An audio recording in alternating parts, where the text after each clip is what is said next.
আজ যে টপিকটা নিয়ে আলোচনা করব সেটি কিন্তু খুবই ইম্পর্টেন্ট টপিক। সেটা হলো আইবিএস বা ইরিটেবল বাউল সিনড্রোম।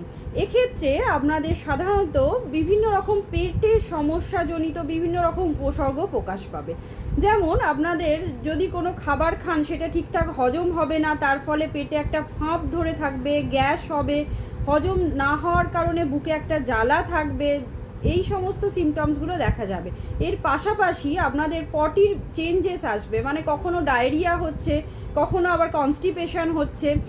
এছাড়াও আপনাদের যেটা দেখা যাবে তলপেটে ব্যথা অনুভূত হতে পারে, কখনো আমযুক্ত পটি বা মিউকাসযুক্ত পটি হতে পারে।